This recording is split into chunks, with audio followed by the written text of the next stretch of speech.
Donald had recently started working at KFC, where he managed all the deliveries. One night, because of a strike, many employees didn't show up, and by late night, he was the only one there. He just wanted to finish everything quickly and get out. The dark night made him uneasy. He was about to leave when his phone rang. It was from an unknown number. "I need 20 KFC buckets, as fast as possible. I've already sent the address to you." For Donald, this was shocking. Who orders 20 KFC buckets in the middle of the night like this? It all felt so suspicious that at first, he thought about ignoring it and going home. But then, he worried that the manager might get angry if such a big order was just ignored. He called his manager and explained that no other delivery boys were available at this hour. The manager insisted that Donald handle the order himself. It was too big to just refuse. With his job on the line, Donald set out. The route led to a deserted road, stretching for miles without a single soul in sight. He tried to calm himself and kept walking straight ahead, forcing his nerves aside. When he double-checked the location, Donald realized he'd have to go through a forest to reach the house. Steeling his nerves, he pressed on and finally arrived at an old, abandoned-looking house. The door was already open, as if someone had been waiting for him. "Hello? Is anyone there? I've brought your order." No one answered. At first, Donald thought about leaving the order and running, but he still needed to get paid, and the order was huge. Reluctantly, he stepped inside to check. What he saw froze him in place. Bones were scattered all over the floor, and they didn't look like animal bones. Suddenly, his foot hit something hard. Looking down, he realized it was a human skeleton. Before he could even react, a sound came from the kitchen. He cautiously went to investigate and saw a man standing there, holding a huge knife, as if he was about to attack. Donald forced himself to stay calm, pretending he hadn't seen anything at all. "Oh, some of the buckets are still outside. I'll just go get them. I need to complete the order." Sweat ran down Donald's face, but he kept his courage up. He knew that if he turned around, he might not make it out alive.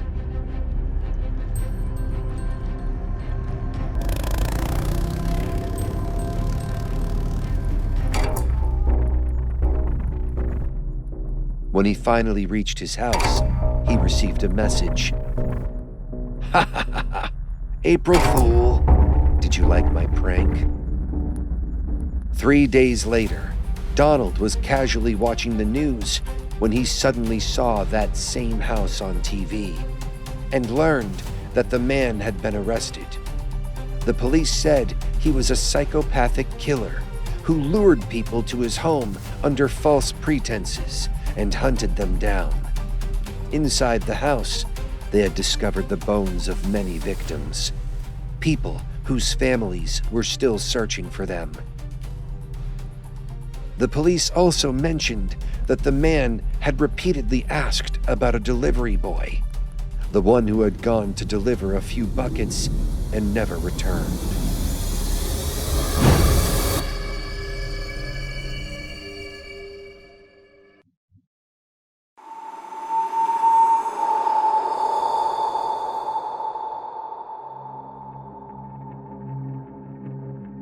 I'm 60 years old now, and every summer inside this prison feels like punishment all over again. The heat crawls through these walls at night, making it impossible to sleep. That is usually when I start thinking about Daniel. I was 19 during summer vacation when my best friend came to stay at my house for a week. At that time, I was living alone because my parents had recently died. Daniel was the type of person who could turn anything into a joke. His parents were rich, and he constantly laughed about how overprotective they were. One night, while sitting in my garage, he suddenly said, "Imagine pretending I got kidnapped and asking my parents for ransom money." At first, I thought he was joking, but the longer we talked about it, the funnier it sounded. Two stupid teenagers thinking they were smarter than everyone else. The plan was simple. I would lock him inside an abandoned storage shed near the woods for a few hours while I called his parents pretending to be a kidnapper. Then, the next morning, we would reveal everything and laugh about it. That night, I drove him to the shed. The place was filthy. Dust covered the floor, the air smelled rotten, and the summer heat inside felt just unbearable. Even then, Daniel kept laughing while I locked the door from outside. "Do not take forever," he joked from inside. I drove away smiling. Less than an hour later, I came back. Before I even reached the shed, I heard violent banging coming from inside. Daniel was screaming my name. Not joking anymore. Screaming.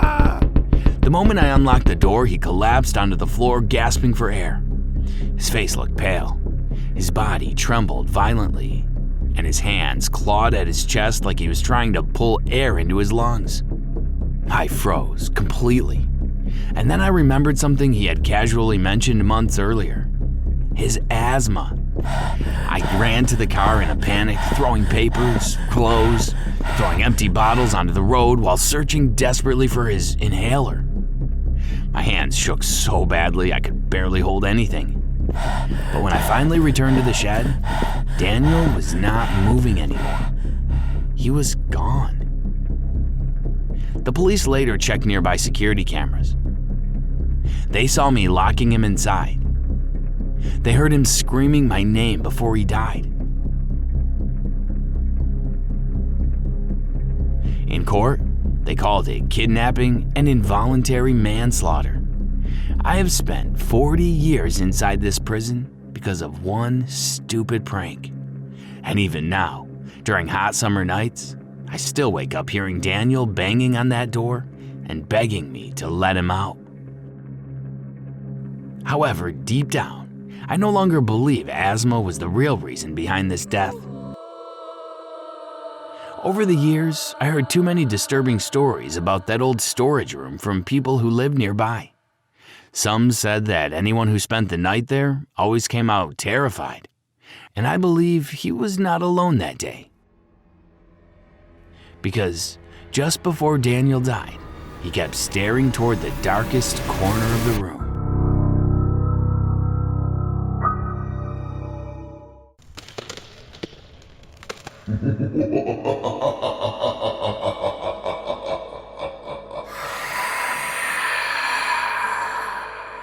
Andy worked as a security guard in a graveyard.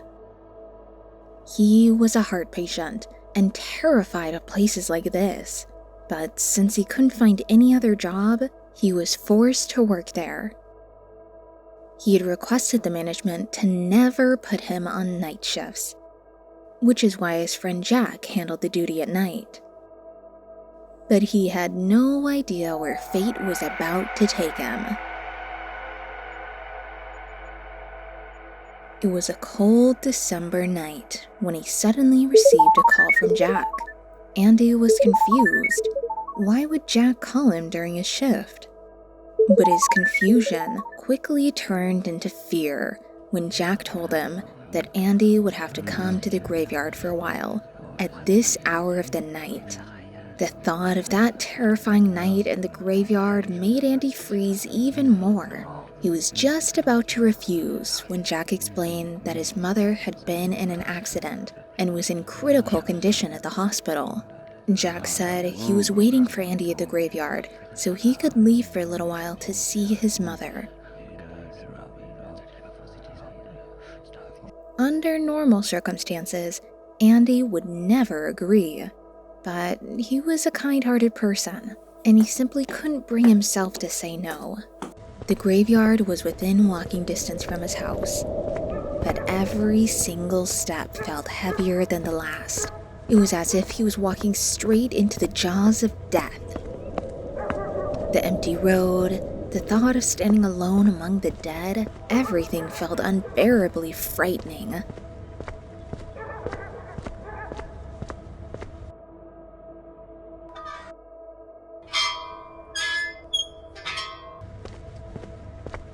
And the moment he reached the graveyard, the scene felt strangely unsettling.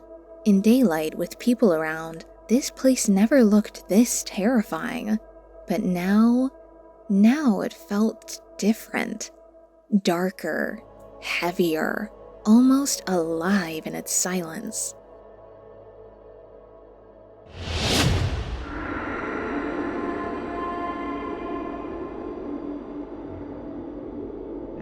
Just then, Jack arrived and began explaining a few things Andy needed to know for the shift. While they were talking, Andy's eyes landed on a grave that looked completely fresh. Noticing his worry, Jack told him it belonged to a girl named Victoria, who was supposed to get married today. But suddenly, she died.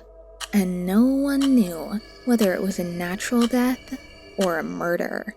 Andy felt chills run through him, especially when Jack added that Victoria had been buried only an hour ago. After telling him everything, Jack left, and Andy, terrified, sat down under a tree. Suddenly, he heard loud noises coming from inside that same grave. Before he could even process what was happening, the grave burst open, and a woman climbed out of it. She began walking quickly towards him, as if she was coming to drag him back into the grave with her. At that moment, Andy fainted. But when he opened his eyes, everything was completely normal. And that's when he realized it had all been a dream. He decided then and there that he would no longer let fear control him. But then, the same grave began making noises again. In that moment, Andy's whole body started trembling, and his mind went completely blank. The sound grew louder, like someone was desperately trying to push their way out from inside. And then came the voice that turned the entire scene into something truly horrifying. It was a girl's voice, saying she was alive and begging someone to let her out. The moment Andy heard that, he started running. But the same voice echoed again behind him. A thought suddenly hit Andy. What if someone really was alive inside, and he walked away? He would never forgive himself. Gathering every bit of courage he had, Andy dug up the grave, and there truly was a living girl inside. He pulled her out immediately and called the police. Officers and doctors arrived at the scene, and after checking, they confirmed that the girl was alive. Victoria was safely returned to her family. But the next day, the entire media exploded with the news. Doctors were under intense pressure. How could they declare someone dead when she was still alive? Finally, the medical report came out. It revealed that Victoria had Lazarus syndrome, a condition where the heartbeat becomes so slow that even medical machines fail to detect it, making a living person appear completely dead. On the other hand, Andy felt relieved that he had saved a life, but the horrifying memories of that night stayed with him forever. And he closed the graveyard's gate from his life, for good.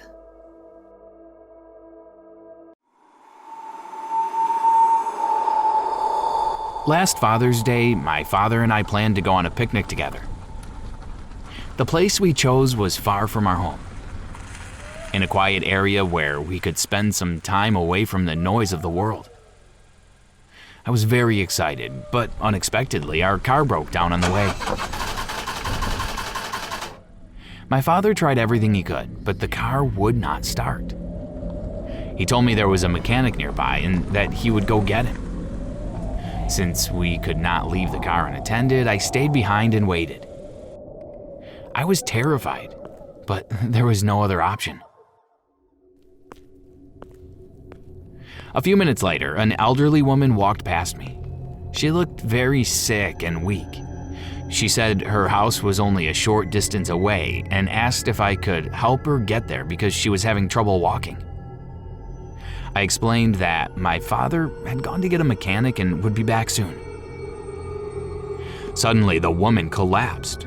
I struggled to bring her back to consciousness, and when she finally woke up, I felt that getting her home was the right thing to do.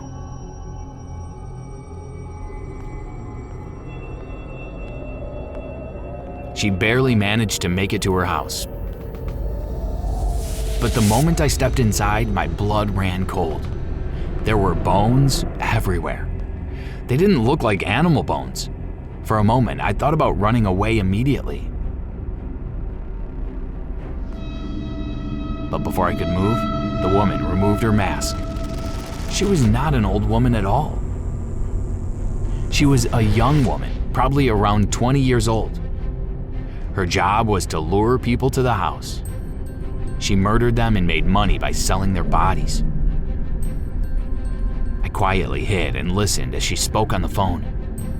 "The job is done. We'll get even more money for someone this age."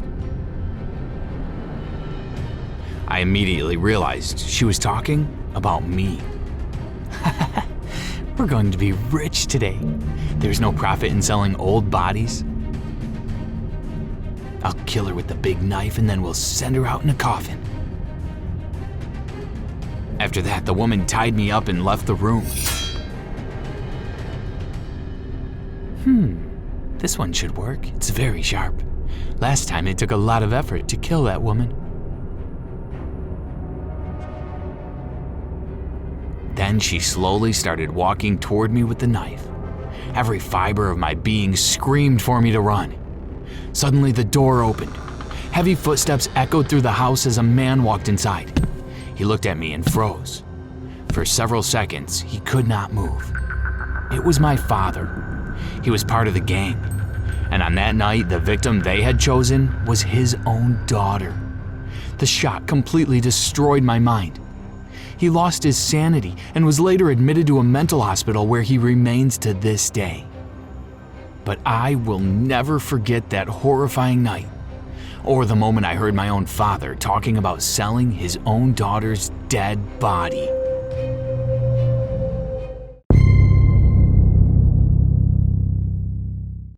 It was April 1st, April Fool's Day. Rick, a mischievous and fun-loving boy, decided it was the perfect day to prank his younger brother, Alex.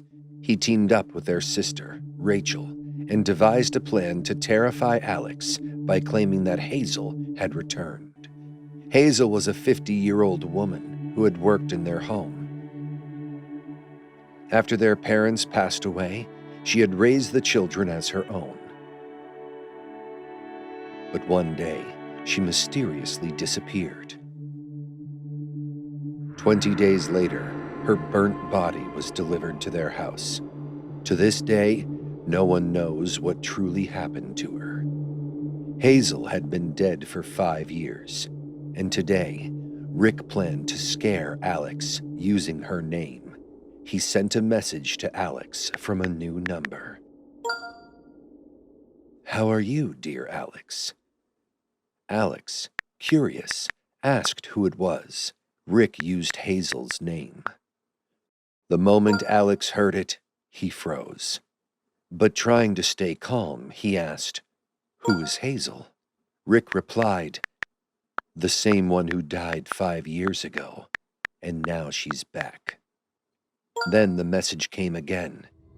"My spirit is right here in your house." Terrified, Alex ran to Rick and Rachel, explaining everything. But they stayed silent, keeping the prank going, even claiming that the same messages had reached them too. Alex, shaking with fear, returned to his room and locked himself inside. As night fell, Rick began hearing whispers. Rick, dear Rick, you were calling me. Rick, look, I've come.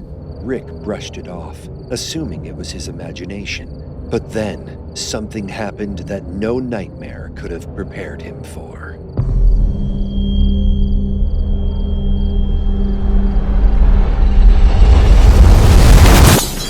Suddenly, the window of his room shattered. Through the broken glass, a horrifying woman appeared. In an instant, Rick recognized her. It was Hazel. He hid under his blanket. Time passed, and somehow he fell asleep. When he woke up, he couldn't make sense of the night's events. Questions swirled in his mind. Was it all a dream? Did she really come? His eyes drifted towards his room's mirror. Shattered. That's when he realized it wasn't a dream. The woman had broken the glass to get inside. You should play less. Last night, you even broke Rick's window in his room.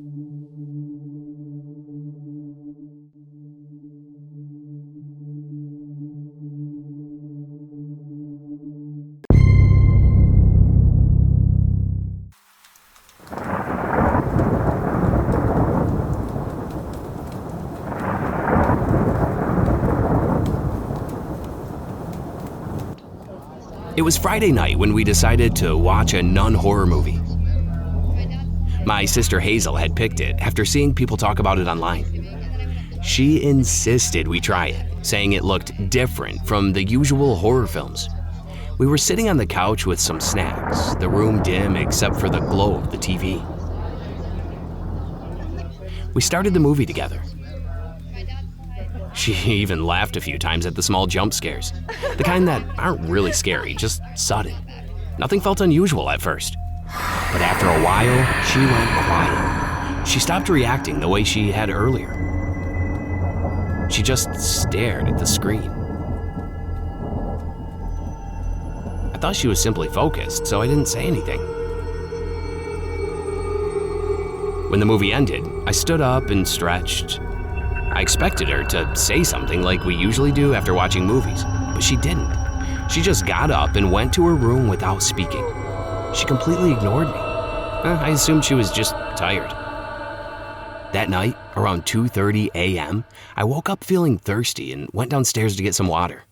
The house was completely silent, as it usually is at that hour. But as I walked into the kitchen, I heard running water. It felt strange. For a moment, I thought Hazel might be there too. When I reached the kitchen, the light was off, but I saw her standing near the sink. Her hands were under the running water. On the counter, there was raw chicken. It shocked me. Hazel was washing it slowly, piece by piece. I called her name again and again, but she didn't respond. I switched on the light. She slowly turned her head toward me. Her face looked normal, but something about her expression felt off. She wasn't reacting like herself. I asked her loudly what she was doing. And she said, "It looks better than cooked chicken."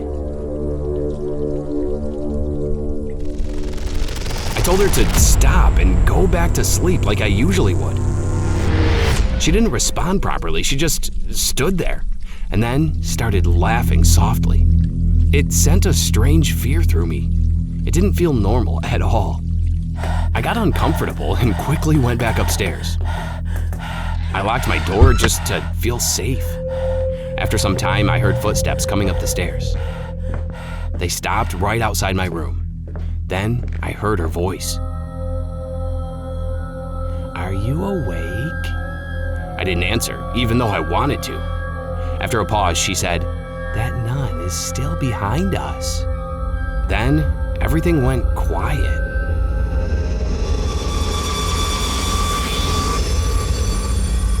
The next morning, I searched about the movie online to calm my nerves. What I found shocked me. People were talking about strange behavior, anxiety, and panic after watching it. 4 people had even attempted suicide days after seeing the same Nun movie. 5 others had ended up in mental institutions after losing their grip on reality. There was no solid proof, so the movie was neither banned nor investigated. That made it even more unsettling. I got worried and took Hazel to a doctor. I explained everything. The doctor listened carefully and said her mind was likely deeply affected by what she had seen in that disturbing Nun movie. He suggested not feeding the fear, but helping her disconnect from it, which wouldn't be easy. Then he told me a method sometimes used in cases like this.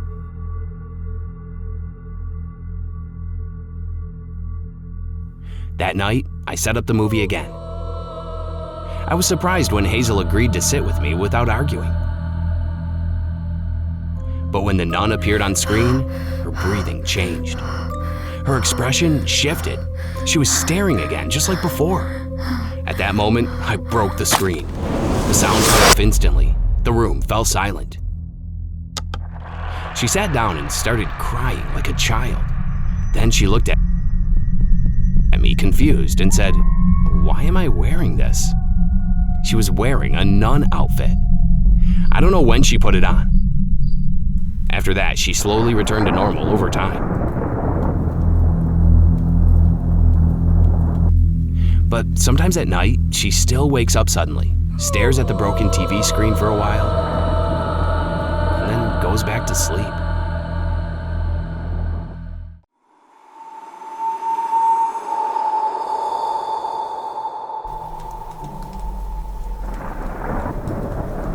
I worked as a manager at a KFC for almost 7 years, but I left my job after a horrifying event one night that still sends chills down my spine.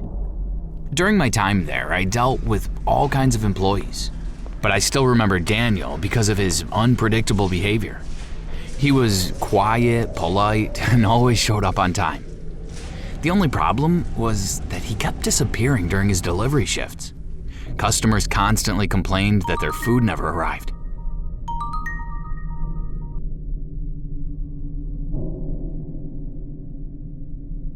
The strange thing was that Daniel would always return without the food or the money. Whenever I asked him what happened, he would give the same answer. My family needed it. At first, I thought he was joking. Then, I thought maybe he was stealing food.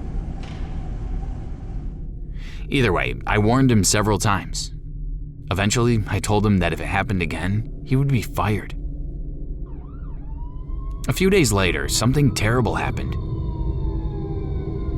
One of our employees never came home after her shift.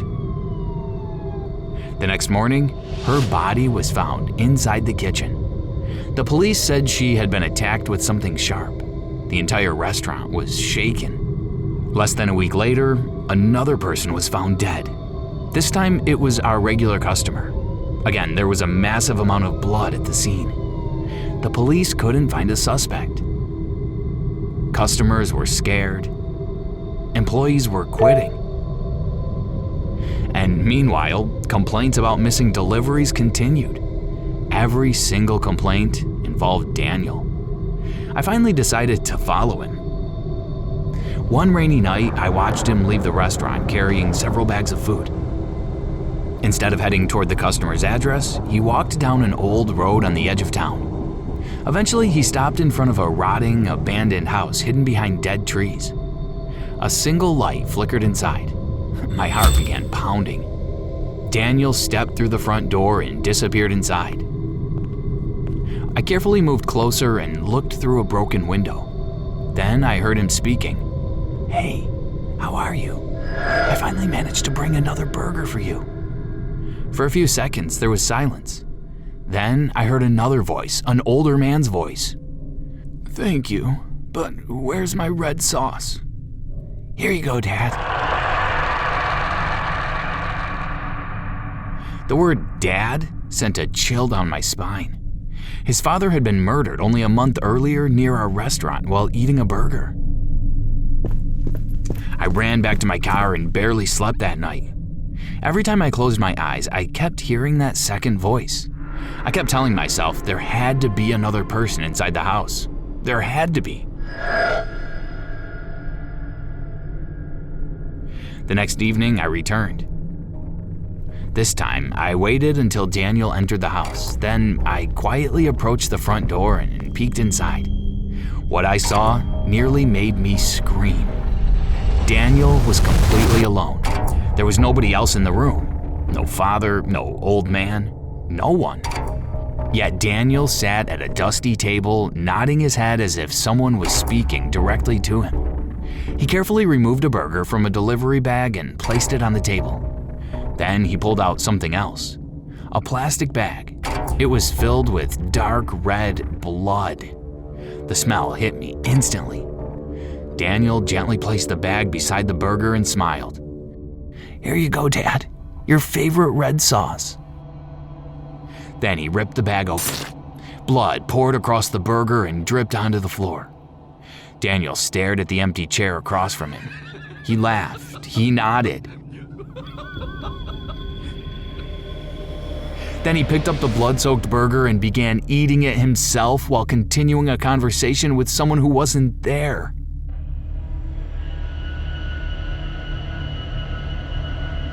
"See, Dad? I told you I'd bring it." I was frozen with fear. Then I noticed something even worse. Near the table, there were several empty delivery bags, and beside them were items that didn't belong in the house. Emma's name tag, a customer's wallet, a blood-stained KFC uniform. I immediately called the police. They arrived within minutes. What they discovered inside that house shocked the entire town. Daniel had been responsible for every murder. According to doctors, the trauma of his father's death had just shattered his mind. He suffered from a severe mental disorder and genuinely believed his father was still alive and waiting for him inside that abandoned house. To keep his father happy, he brought him burgers. And when his imaginary father demanded red sauce, Daniel found his own horrifying way to provide it. Daniel was taken to a secure psychiatric facility. However, 6 months later, Daniel escaped. They never found him. The worst part, the police never released his photo to the public because of legal complications involving his medical case. So nobody knows what he looks like now. Sometimes when I stop at a KFC during a late-night road trip, I find myself watching the employees, and I can't help wondering if Daniel is still out there. Still delivering food. Still searching for more red sauce. The next time you go to KFC, make sure Daniel isn't the one serving you.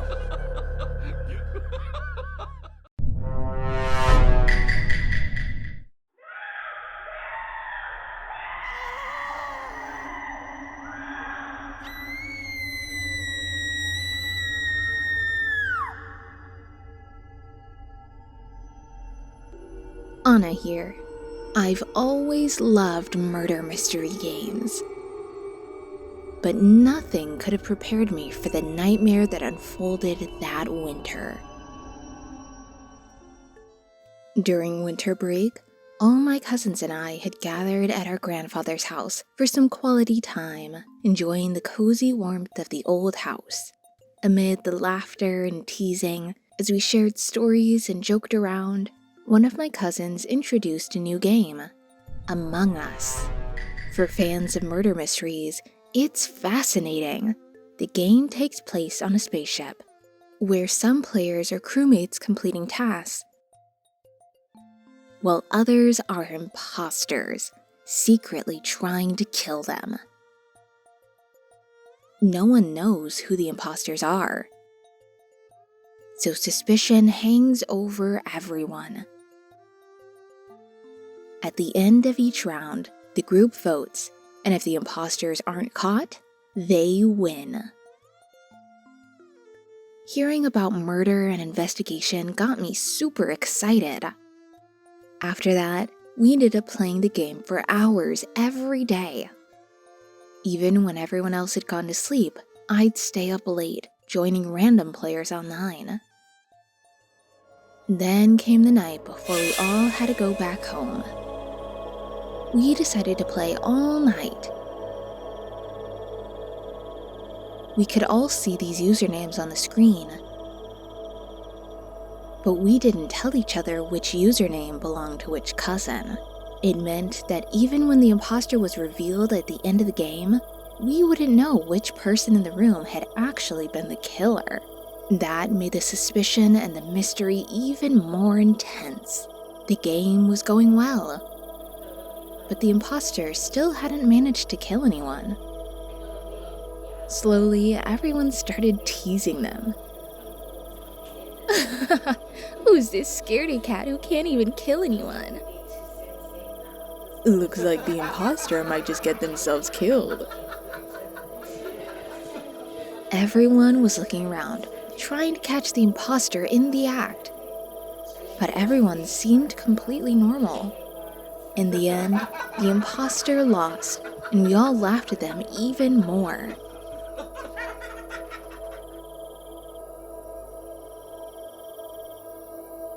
The game started getting boring, so we didn't play again, and everyone finally went to sleep. But then, something happened that shook us to the core. While everyone was asleep, a scream ripped through the night. When everyone rushed to see what had happened, I found my cousin Lily lying in the hall, drenched in blood. I don't know why, but the instant I saw her, the Among Us game started spinning in my head. Lily looked exactly like a crewmate does in the game after an imposter kills them. My grandfather called the police right away. They searched the entire house, but found no clues. The officers told us to stay put until the investigation was complete. Even after the police left, the game kept running through my mind. It felt impossible not to see our lives mirrored by that spaceship game. Someone had done the first murder.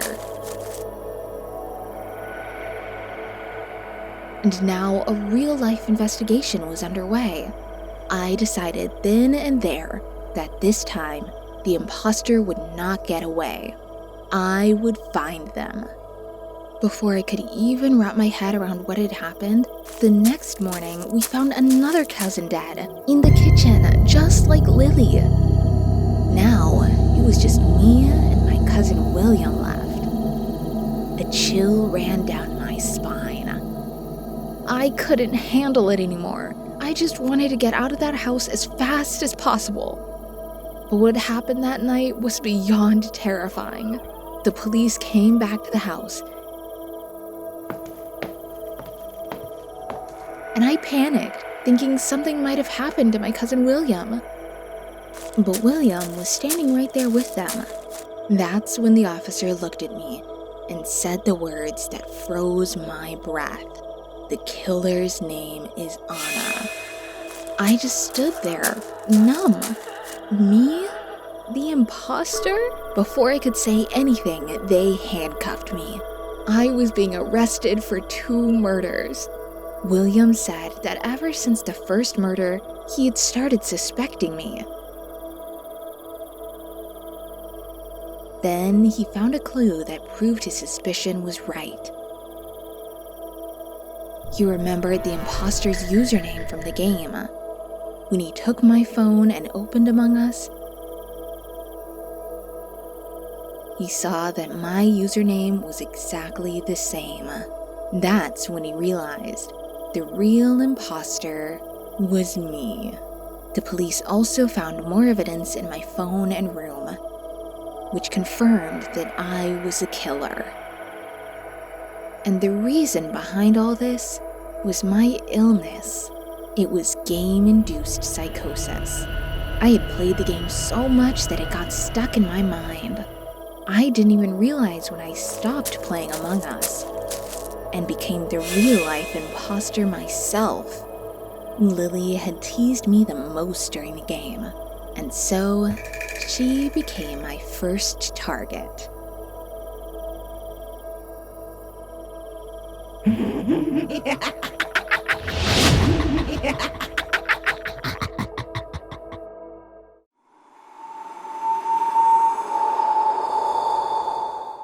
This story was sent to us by one of our subscribers. It's been 12 years since I started taking care of my church. It's not a big church or anything, but for me, it's my whole world. My dad had to really struggle to get this land because even some of his own friends wanted to take it over. After he passed, everything just fell on me. Now, I handle everything: repairs, donations, visitors, and every little problem that comes up. For years, nothing strange ever happened here. Then, one winter, things started changing. At first, it was small things. One of the cleaners came to me looking pale. He told me he heard someone crying near the prayer hall late at night. He thought maybe someone was praying alone, but when he went to check, the hall was empty. I didn't think much of it. Old buildings make strange sounds. Wind moves through cracks, pipes make noise, or it could be something else. I told him not to worry. But 2 days later, one of the choir boys refused to enter the church basement. He looked terrified. He kept saying he saw a horrifying nun standing in the dark corner near the storage room. I went down there myself. There was nobody. Just boxes, old chairs, candles, and the smell of dust. Still, I noticed something strange. One of the doors at the back was slightly open. I clearly remembered locking it the night before. I shut it and ignored it. But the stories kept coming.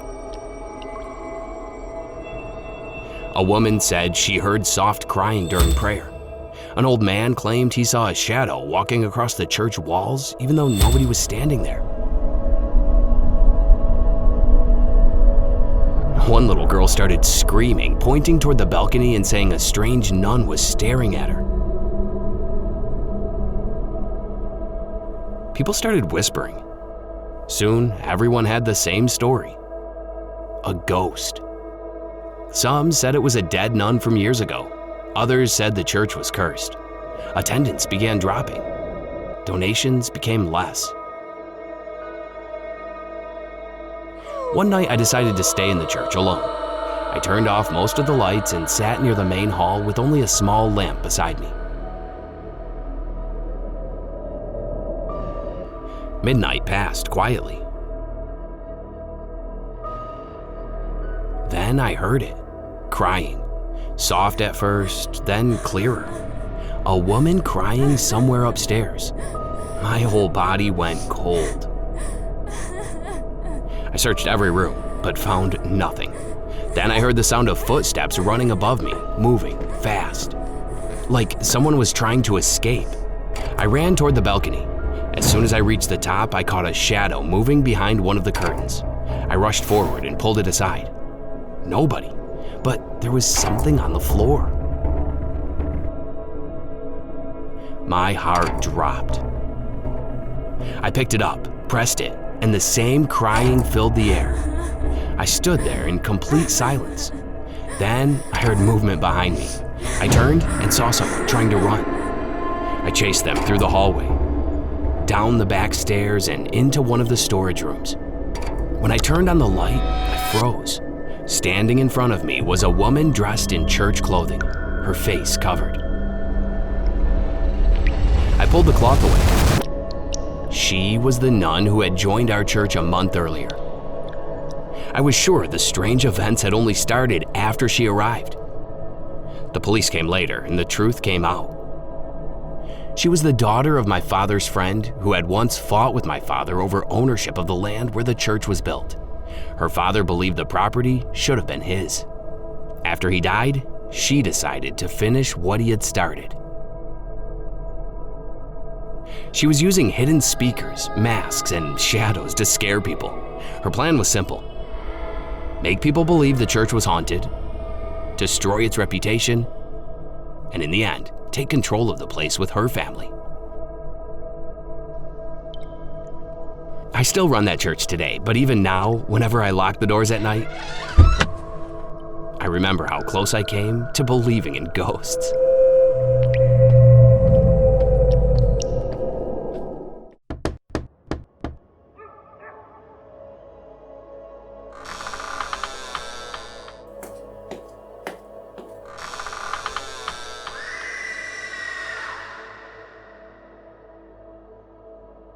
It was a cold December night. Emily was home alone because her parents had gone out of town for 2 days. To pass the time, she was watching a random news channel. Suddenly, a news bulletin appeared.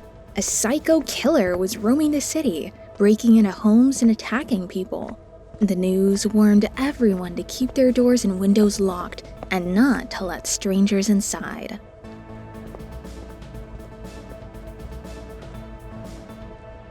Hearing this, Emily became extremely frightened and locked herself in her room.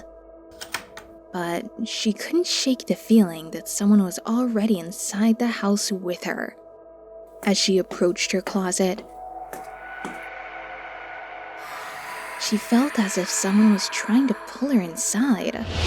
But then she realized it was just her imagination, fueled by fear from being alone.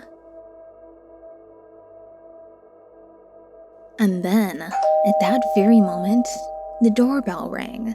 Emily peeked through the window and saw an Amazon delivery boy standing outside. She was surprised.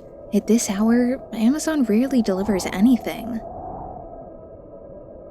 The delivery boy asked, "Is this Derek's house? I have a parcel for him." Emily told him that no one named Derek lived there. He explained, "The box has the address, house number 47B. And this is the house." Still, Emily refused to open the door. The delivery boy said, "I can't risk my job, so I'll just leave the parcel here."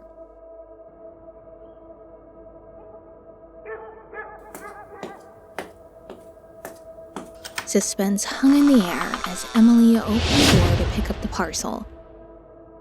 And the delivery boy cleverly stepped inside. But his intention wasn't to scare her. Trembling, he begged Emily to let him stay for a while, explaining that he had heard the news about the psycho killer in the city and was terrified. Just as the delivery boy sat down, his phone rang.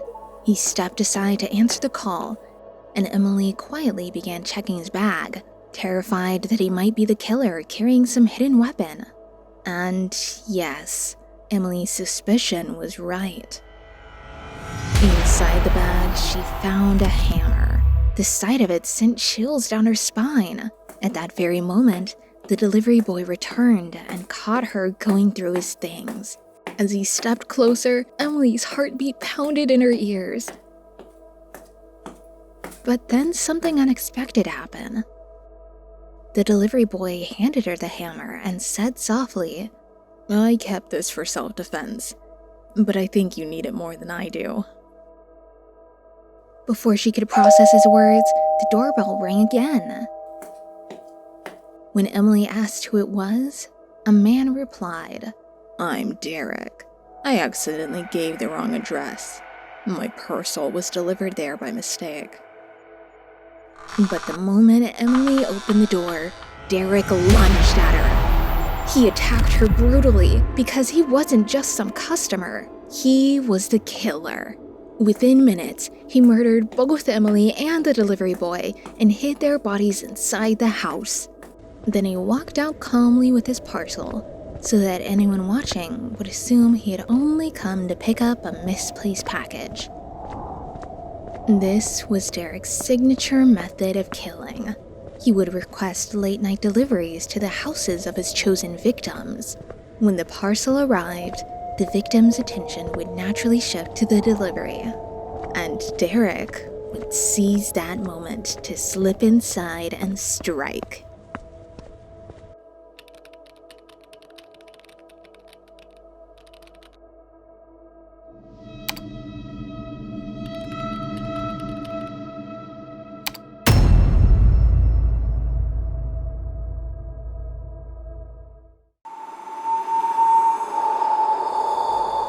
Every night at 8 p.m., David's phone would ring, but he never answered because his own name always appeared on the screen.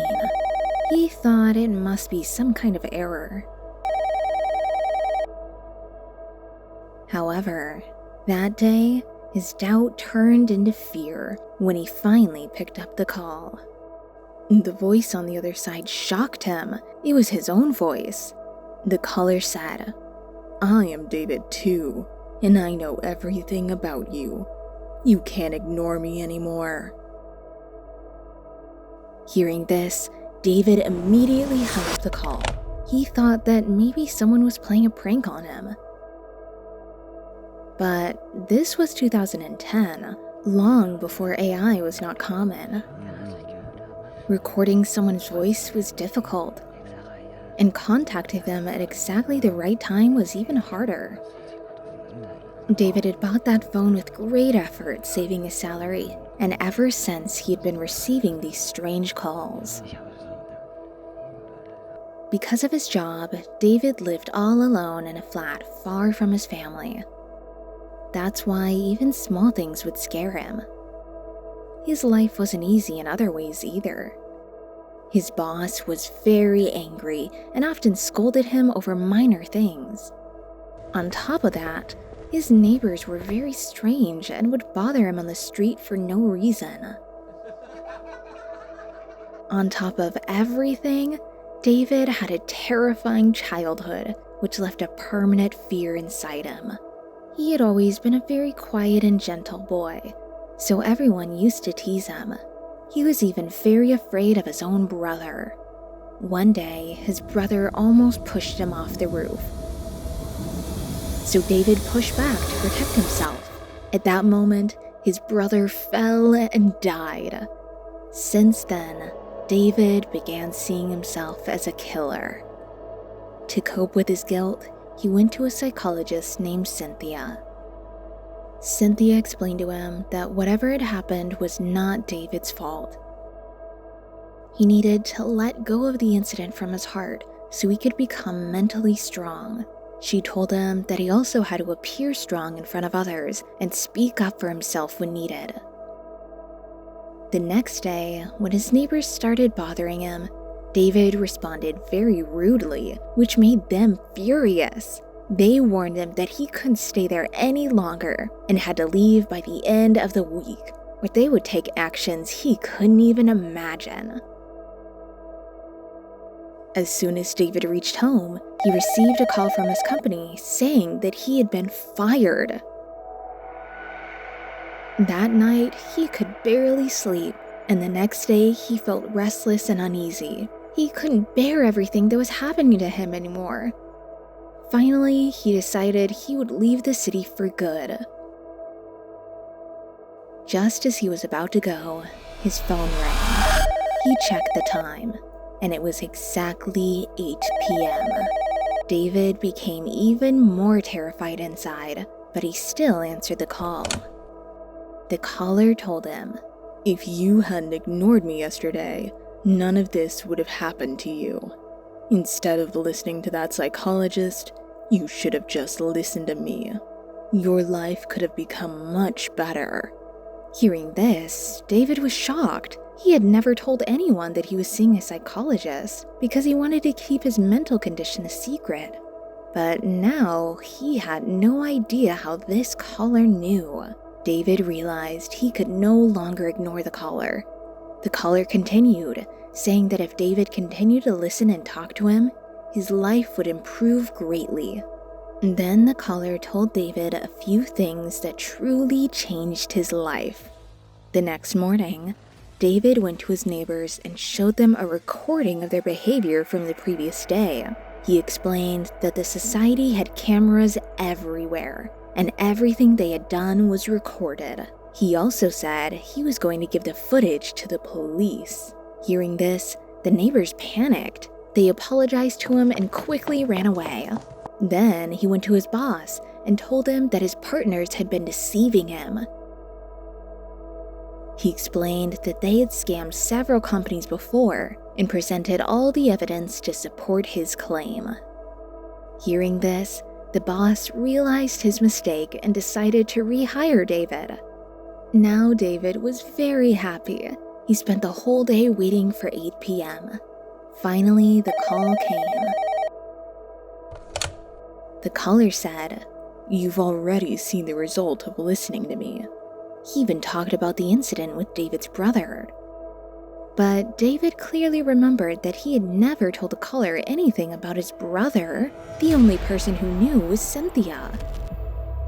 He was just thinking about telling her everything when the caller warned him.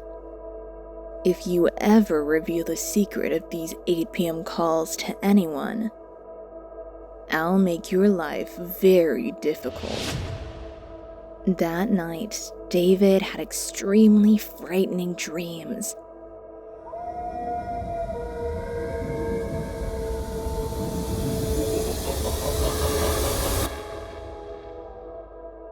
He decided that he must tell Cynthia everything. Cynthia listened to him carefully and said that it was all just his imagination. He would have to convince himself that nothing like that had actually happened. But David didn't believe her at all, so he invited Cynthia to his house the next day at 8 p.m. Cynthia was very confident that after 8 p.m., David would realize that all of this was just his imagination. But as soon as the clock strikes 8, the call actually comes. Cynthia becomes extremely frightened. Trembling, she answered the call. On the other side, there really was a voice. It was David. He even knew Cynthia's name. Then he revealed something so shocking that Cynthia was left stunned. He said that the next day, David's life would completely change. He explained that David had not fixed the truth behind the 8 p.m. call. The next morning, when David woke up, his face was covered in blood. It had come from a cut on his hand. As he stepped forward, his foot hit something on the floor. When he looked, it was a picture of himself, and in it, he looked as if he were already dead. When he went out to seek help, his neighbors tortured him even more. They shouted at him, asking how he had the courage to act against them, and threatened to hand over the recording to the police. To save himself, David had prepared carefully and went to his office. However, the guards stopped him and said that his boss had ordered that David should never be seen there again. They explained that he should not have dealt with his boss's fraudulent partners. Hearing this, David started trembling, for he hadn't done anything of the sort. Somehow, he made it home and hid in a corner, isolating himself from the entire world. But that night at 8 p.m., bell rang again. The caller reminded him that he warned David not to tell anyone about him. Otherwise, his life would become unbearably difficult. And now, the consequences were staring him right in the face. Hearing all this, David completely lost control. He felt like he was going insane. The fear was so overwhelming that he fainted. When he opened his eyes again, he was in a hospital bed, and Cynthia was standing beside him. Then Cynthia revealed the truth that changed David's entire life. She told him that the caller did exist, but that caller was David himself. She explained that the day she went to his house to check the 8 p.m. call, the phone looked strange to her. So she saved its details to study it later. After researching, she discovered that the phone had a feature where the user could record their own voice and set it as an alarm. David had recorded all those messages himself, and later, he heard them as if someone else was calling him. How could David not know all this? The reason was that he suffered from multiple mental disorders. The most prominent among them was dissociative identity disorder, or DID, a condition in which a person develops 2 or more distinct personalities.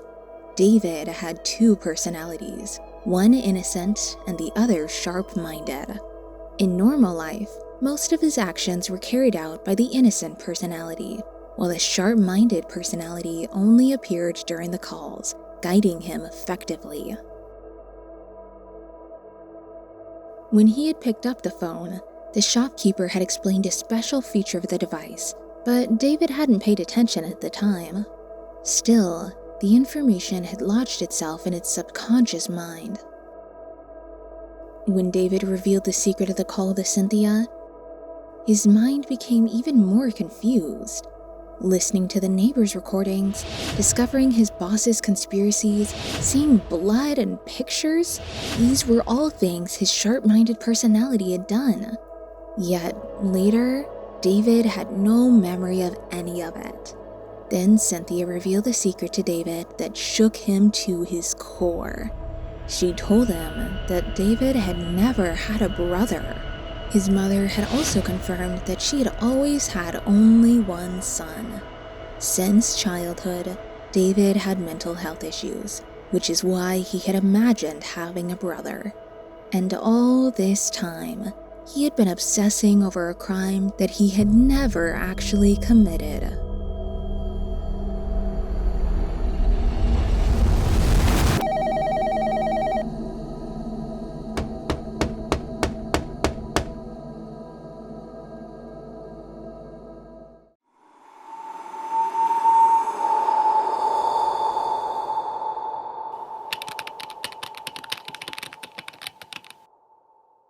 One night, Maya was casually scrolling through her phone when suddenly an advertisement appeared on her screen. Death.com. The website claimed that you could find out the exact time of someone's death. Maya thought it was just spam and ignored it.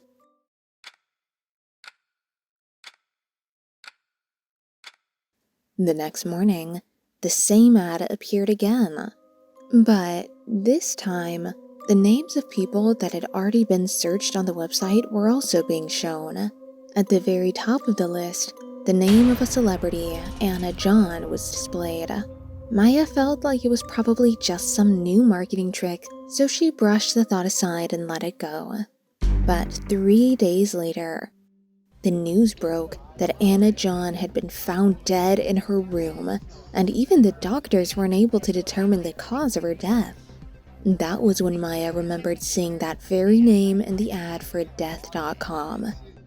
She became extremely frightened and felt deeply disturbed and restless. When her mother Nina noticed a change in Maya's behavior and asked her about the reason, Maya discussed everything with her. Her mother was not an ordinary housewife. She knew a lot about websites and internet scams. She explained to Maya that nothing like this was real. How could a random website possibly know the exact time of someone's death? But Maya could not believe this.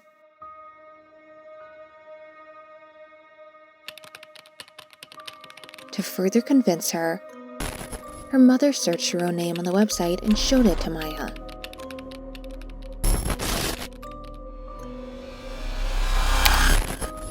There it said, January 25, 2026.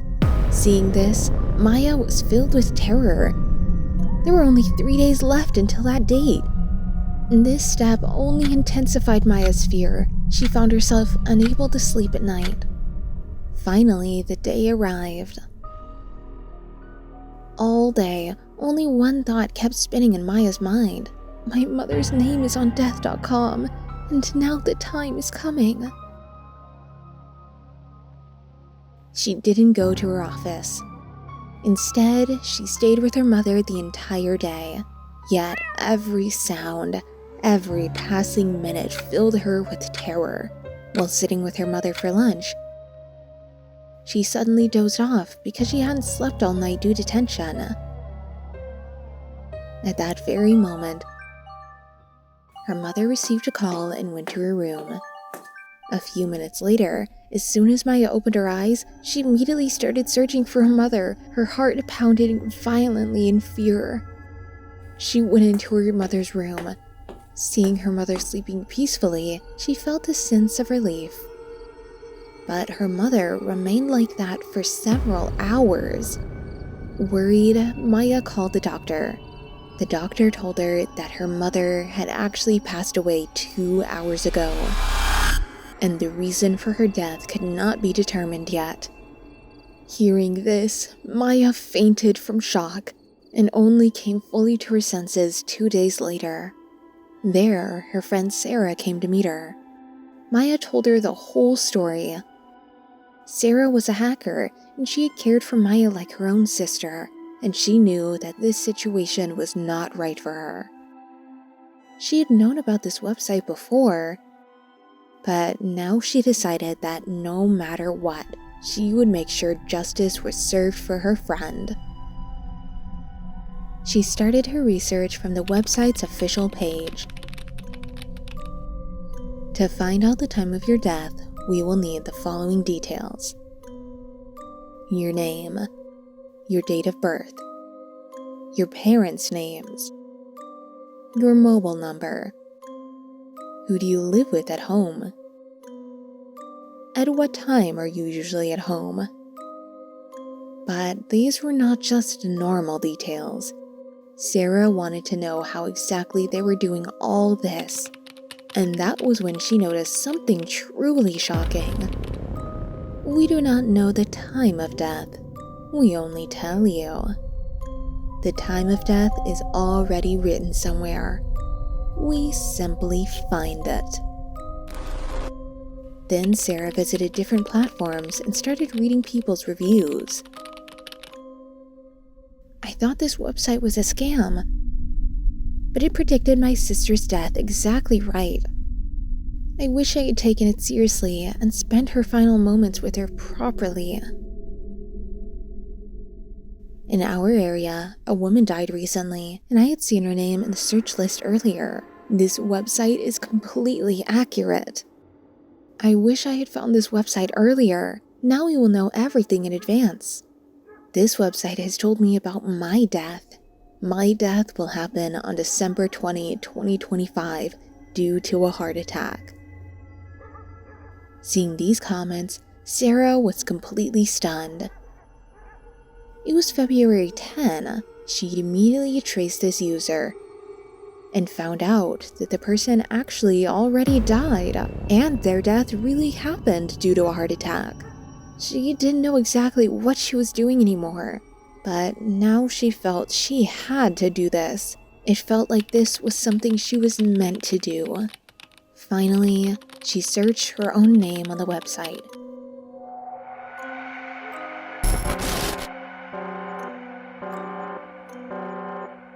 And it showed that her death would happen on February 12, 2026. And then 2 days passed.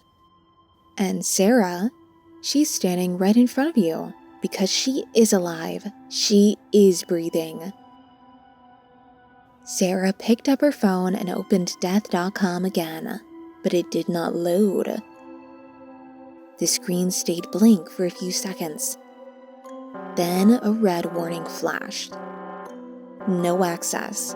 You have been blocked. Sarah was smiling constantly, not out of fear, but because this was not a technical error. She had proven their claim wrong. She had exposed their system. All of this had started the moment Sarah filled out the form. The details that looked normal were actually the very planning tools they were using. Sarah focused on every single detail they asked for. The mobile number was the most dangerous point. Through it, a user's location could be tracked, and their daily routine could be understood. Who do you live with at home? This question gave them a lot of information for their plan. And at what time are you usually at home? This made everything completely clear. The moment a user provided all these details, the website's work began. That person was added to the list, and an alert was issued.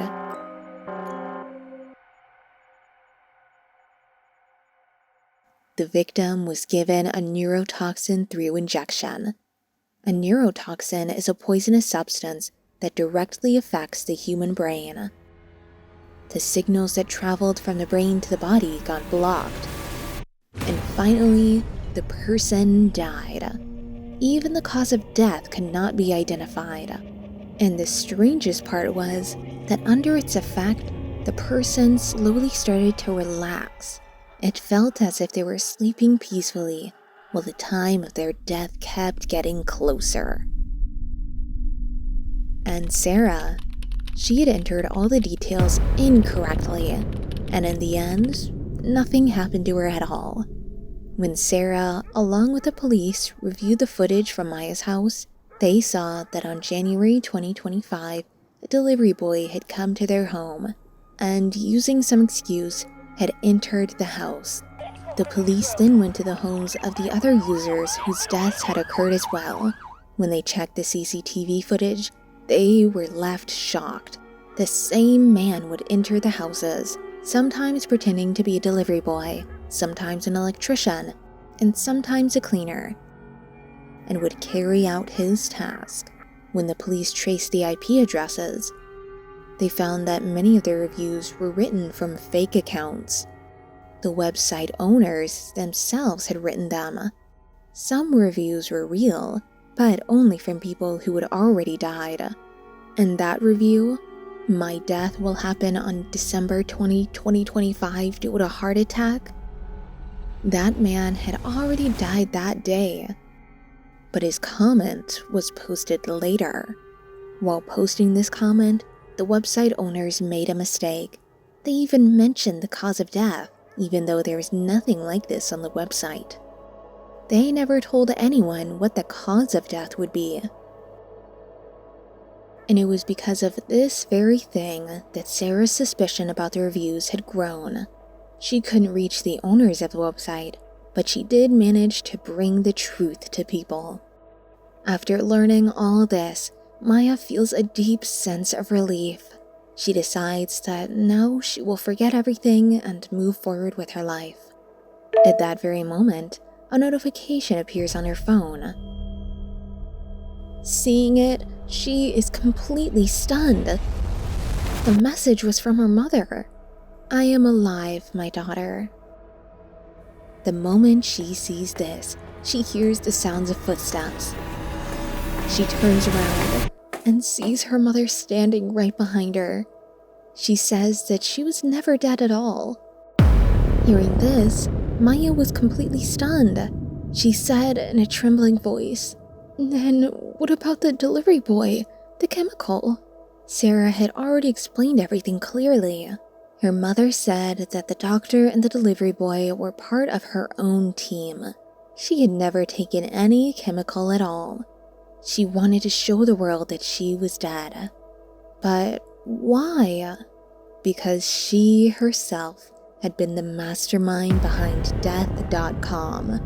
She had wanted to launch something in the IT world that no one had ever done before, and she had succeeded in it.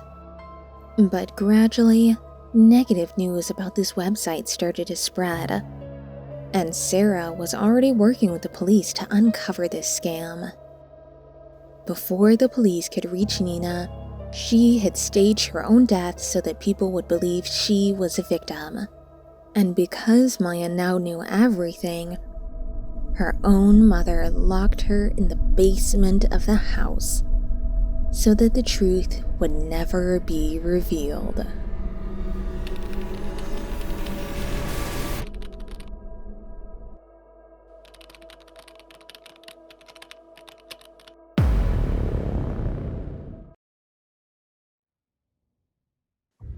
Before you hear this story, I suggest you don't watch it alone, especially if you have a weak heart. This isn't just horror, it's truly shocking. At 3 o'clock at night, the whole city was silent, except KFC, which stayed awake 24 hours. People came from far away, only to enjoy the smell of its fried chicken. Right in front of it, there was a brand which served the same type of chicken. Crispy fry. But there, compared to KFC, very few customers came. Its owner, Mr. John, kept watching the long lines of customers outside KFC, his face marked with clear jealousy. KFC was offered a big chicken supply deal. In this deal, they were going to get so many chickens that the whole month the stock stayed full. And this deal was at a very good price. To attract customers, KFC spread this news all over the city. Only one day was left for the shipment. John thought somehow he could convince the supplier and sign this deal for his own brand. But when he contacted the supplier, he was badly mocked. Mr. John, do you really think we'd leave a brand like KFC to sign this deal with you? You must be insane, a total psychopath to even say such things. These words cut John so deeply, he felt he might actually go insane. But then, something terrifying happened. Something that shook the entire city. The very next morning, a strange news story spread across every media outlet. In Salt Lake City, thousands of chickens from KFC's new shipment were found dead overnight. Investigators say the birds appear to have suffered before dying. This does not look like an accident. Officials suspect it was intentional. As expected, John went mad with joy when he heard the news. He had succeeded in his plan. Plan? Yes, this was all John's plan. The moment the supplier humiliated him, John had decided he would never let this deal succeed. No matter what, he wanted to bring KFC down. For that, he contacted his scientist friend, Steve. Steve gave him a poison that could easily be mixed into the chicken's feed. Before the shipment even arrived, John sneaked into KFC's kitchen, and he poisoned their feed. That night, as soon as the chickens ate it, everything changed. They struggled all night, and finally took their last breaths. It was a painful death. Their cries echoed into the silent air while the entire city slept. There was no one to hear their screams. This incident spread fear across the whole city.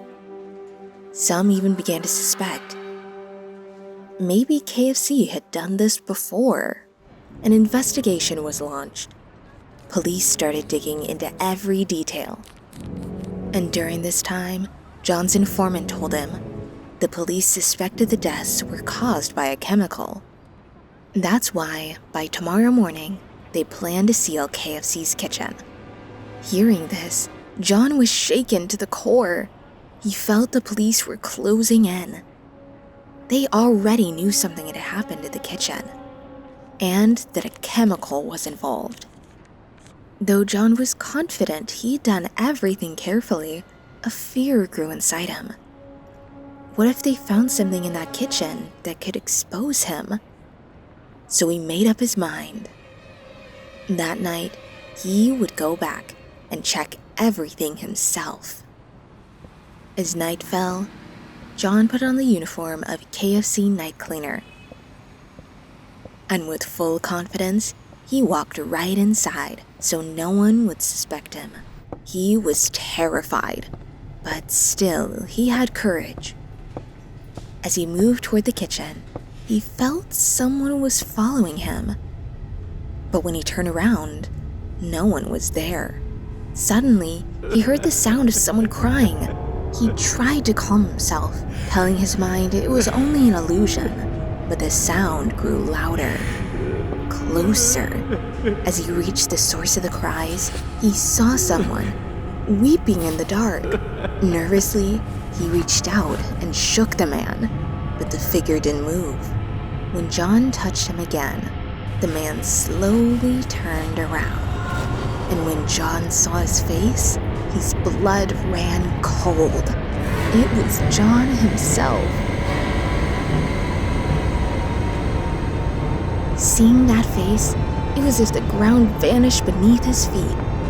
John ran as fast as he possibly could, but suddenly he realized his phone was missing.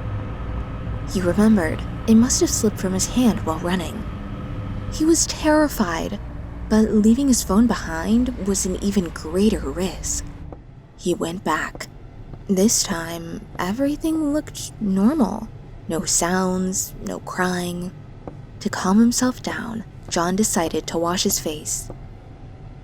But what he saw next left him in complete disbelief. As soon as he turned on the tap, a strange liquid began to pour out. It looked like blood. John, however, refused to accept it. It felt as though someone was taking revenge on him. He drifted into deep thought. Maybe someone is doing all this on purpose. Maybe to force me to confess my crime.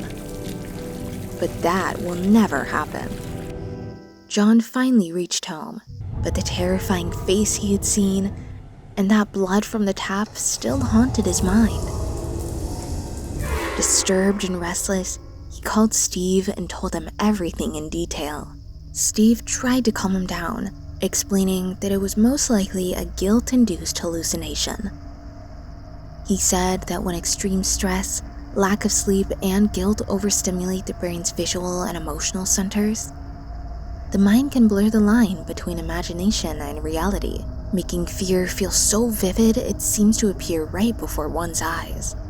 John nodded and tried to accept Steve's words, but deep inside, he still wasn't convinced. That's why, the very next night, while the entire city slept, John returned to KFC. The moment he stepped inside, an uneasy feeling gripped his heart. With every step, the sense grew stronger, as if the moment of his death was drawing near. When he reached the kitchen, he was stunned by what he saw. The fryer was on, the mixture was ready, everything prepared to cook the chicken, but there was no chicken anywhere. And then on the wall, something caught his eye. For a moment, the world fell silent. The next day, the sight inside KFC's kitchen was so horrifying, it was difficult to put into words. Bloodstains were scattered across the floor. The white tiles were soaked in red, as if a battle had been fought there. The dim light only made the scene more unsettling, while the old smell of cooking oil still lingered in the air. A senior investigator wearing gloves stepped toward the fryer. He dipped a long spoon into the oil and stirred it gently. What surfaced was something no one could have believed. A fried human hand. The police immediately suspected John. Their previous investigation had already uncovered enough evidence to arrest him for poisoning the chickens. But now, he had disappeared. The police searched everywhere, but John was nowhere to be found. But the story took a shocking turn when police conducted DNA testing. The results revealed that the fried hand belonged to John himself. Since his disappearance, no one could say for certain whether he was alive or dead, but the evidence pointed more toward death, especially because the blood smeared across the kitchen floor was confirmed to be John's.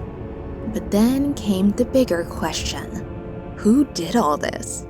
3 different theories began to circulate. First theory: some people believed the chickens themselves had taken revenge. On social media, comments flooded in. There is no doubt about it. This was done by the chickens.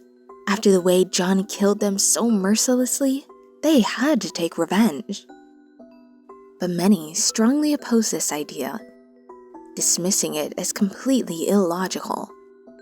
They suggested a different possibility.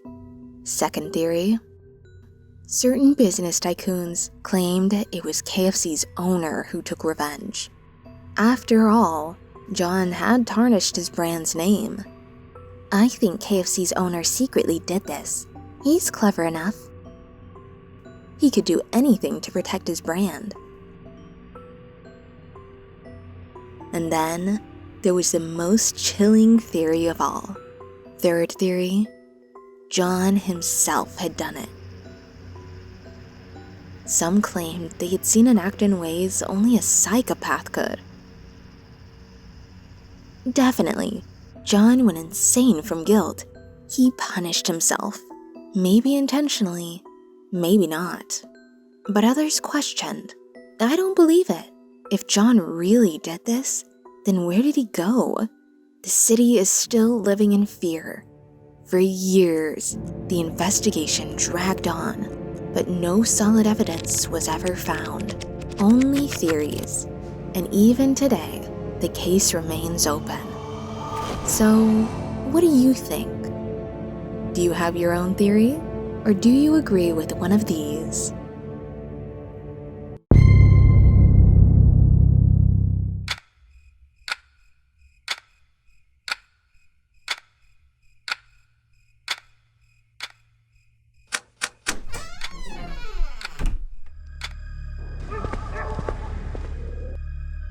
My mom went to the graveyard every night at 3:00 a.m. At first, I didn't understand it. After my younger brother died, our house became quiet in a way that didn't feel normal anymore. My mother still lived like she always had during the day. She would tell me, "Seema, go to school, eat," like any normal mother would. But something inside her was not normal anymore. At night, she turned into something else. At exactly 3 a.m., she would wake up and leave the house without making a sound. I first noticed it by accident one night when I couldn't sleep. I saw her open the door and step outside. I thought, well, maybe she was just walking to calm herself, trying to breathe through her grief. But she didn't stay near the house. She kept walking into the darkness, into the empty streets, like she was following something only she could see. The next night, I waited. And she did it again. Same time, same silence, same direction.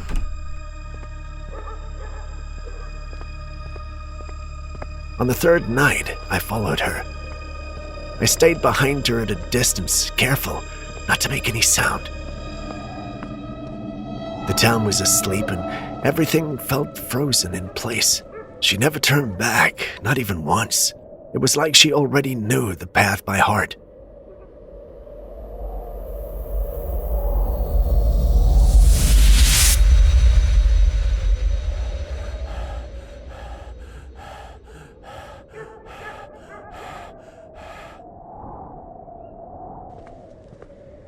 We reached the edge of town where the graveyard gate stood slightly open.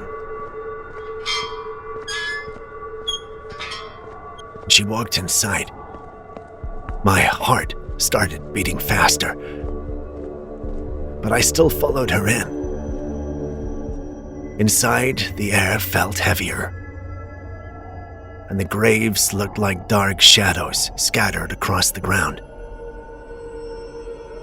And then I heard her voice, soft, broken.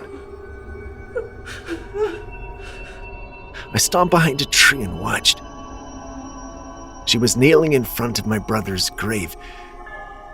Seeing the soil of the grave made me extremely anxious, and a deep fear started spreading through my entire body.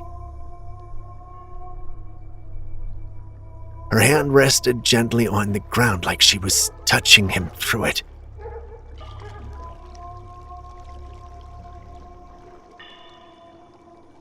She was talking to my brother as if he would answer. "Son, I brought your favorite biscuits for you. They're a little crushed. I hope you won't mind. I wish that day had never happened." So you wouldn't have left us. These words shocked me. What day had not happened? I knew he died from falling downstairs while going to school.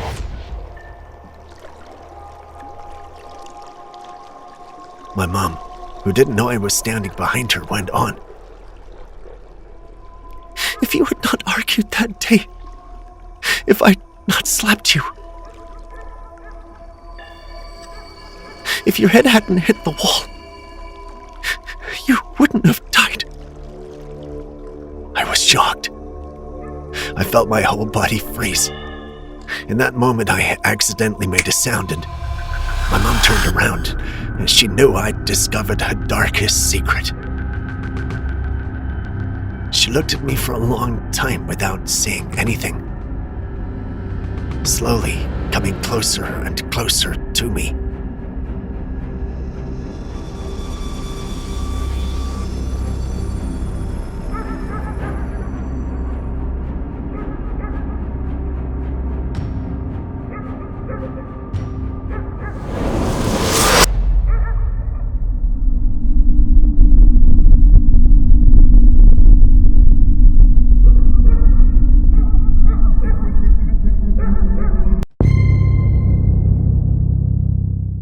I never thought I'd end up telling my wife's story like this, but there are things that don't stay buried in silence no matter how hard you try. She was a doctor when I met her. Brilliant, sharp, confident. Too confident, maybe. Even back then, people used to say she didn't talk, she commanded. Patients didn't feel comforted by her presence. They felt judged. But she was successful. In the hospital outside her room, patients were always waiting in long queues. And she made sure of one rule that everyone knew: no fee, no treatment. She believed kindness without payment was weakness. That was her philosophy. I used to argue with her sometimes at night. Not everyone can afford you, I told her once. They find money when it matters.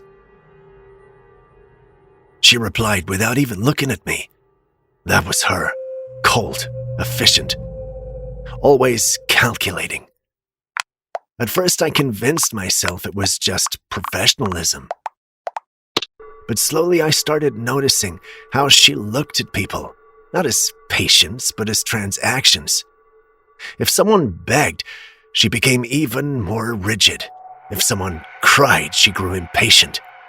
And still patients kept coming to her. People had no choice. Then came the day that broke everything. It was late afternoon.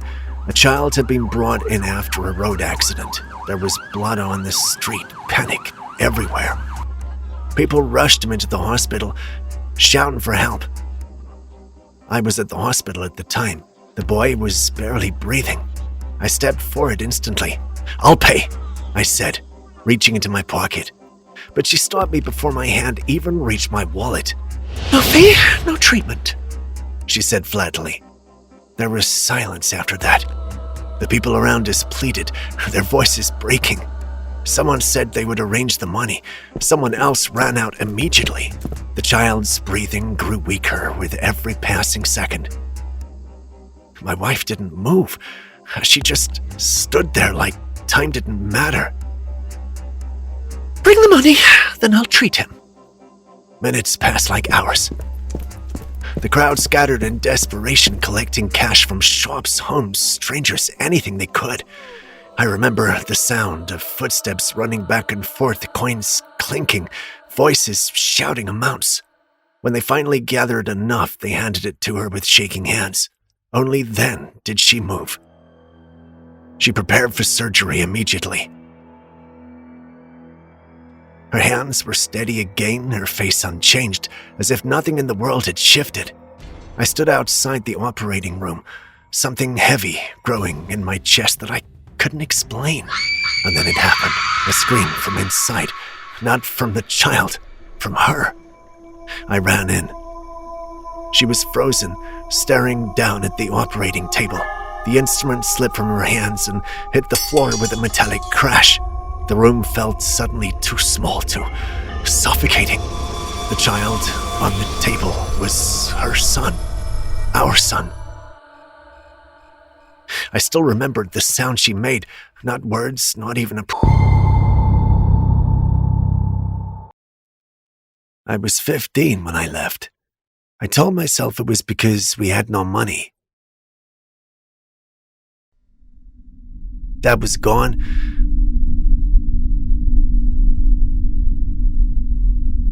A mom couldn't feed 3 boys on nothing.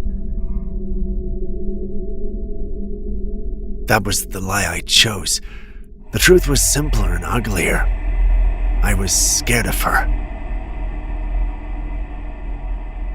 I was scared of what she was becoming. After Dad died, something in her broke. Not the kind of break you can see, the kind that happens behind the eyes. She would be standing at the kitchen sink washing dishes, totally normal. And then she would just start screaming. Not at anyone, not at anything. We would freeze. My 2 little brothers would grab each other's hands under the table and say nothing. Then it would stop. She would turn around, dry her hands on the towel, and smile at us. "Who wants sex?" she would say, like nothing happened. What's even stranger is that in those worst months, when she hadn't slept for days, her hair was unwashed, and she would talk to herself in the hallway at 2 a.m. She would still pick up the phone, open the camera, fix her hair with her fingers, and take a picture with us.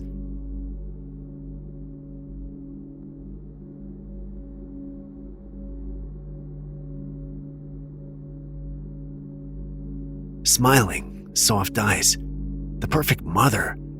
She posted everything. Breakfast she made us, drawings my youngest brother did, little videos of her laughing with us in the backyard. The comments were always the same. "You're such a good mom. Your boys are so lucky. Family goals. Love this." She would read the comments out loud to herself. Then she would put the phone down and go back to whatever dark place she lived in inside her head. One night I heard her shouting through the wall, really shouting. I pressed my ear against it. She was saying, "I'm a good mother. I'm a good mother. I'm a good mother." Over and over, getting louder each time, like if she said it enough times it would become true, or maybe she was saying it to fight something that kept telling her she wasn't.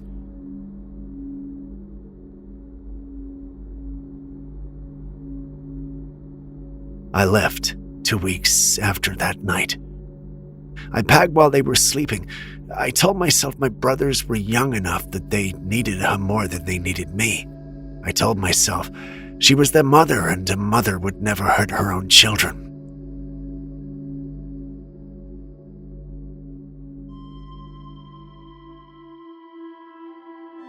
I told myself a lot of things that let me walk out that door. Every year on Mother's Day, I went back. 1 hour, flowers, and then I took the bus back to my place. She always answered the door. She would touch my face with cold hands and say, "You came," and then smile that smile that was shaped right but felt completely empty inside. Last year, I noticed her phone was gone. No phone on the table, no charger on the wall. I didn't ask. I didn't want to know. This year, I got off the bus, and the street was wrong. I can't explain it better than that. I walked to the house, and every window was dark. I stood at the door for a long time before I knocked.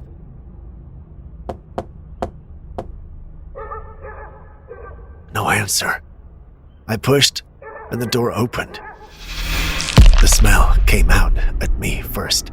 I'd never smelled anything like it, but something in my body knew exactly what it was.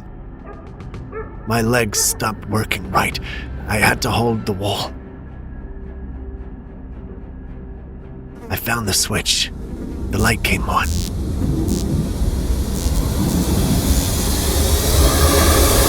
On the wall across from me, written large, uneven, like something had dragged fingers through something thick and dark.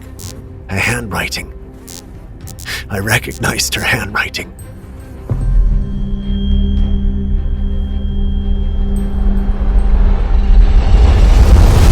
Happy Mother's Day. I kept asking my younger brothers, but no one answered. The neighbor finally told me they had been killed and that she was the one who did it.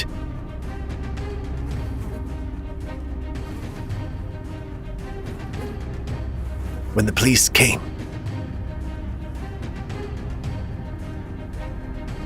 she didn't resist. She just kept smiling as they took her away.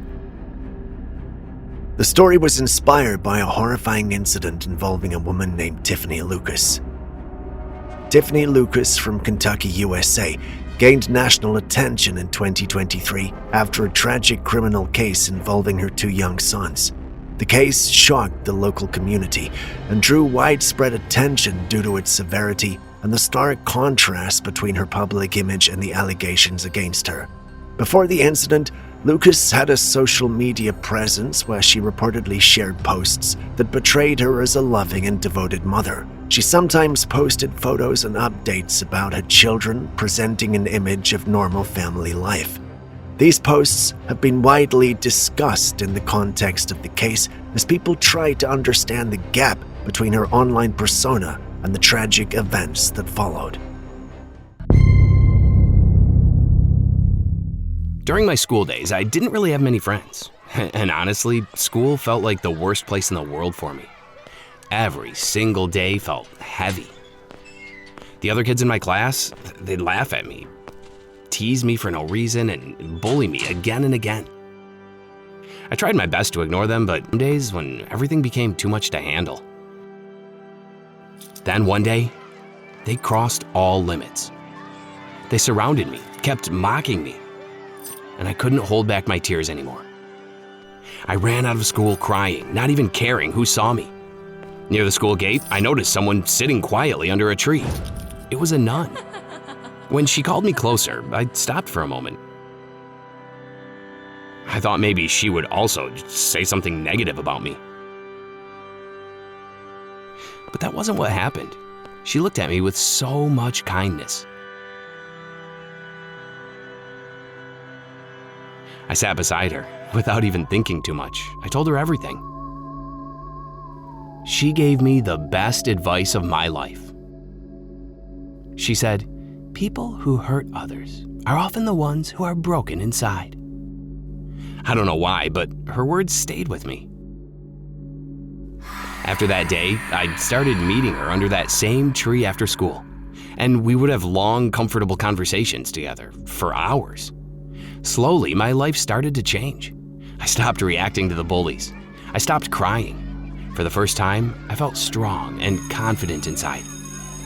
But one day, she didn't show up. I waited under the tree for hours, hoping she would come back again. The next day, I asked a boy in my class if he had seen a nun sitting there. He just looked at me strangely, then laughed and said, "Which nun?" I thought maybe he was joking or didn't understand. But then he came back holding our teacher's phone. Without saying much, he played a video that the teacher had secretly recorded.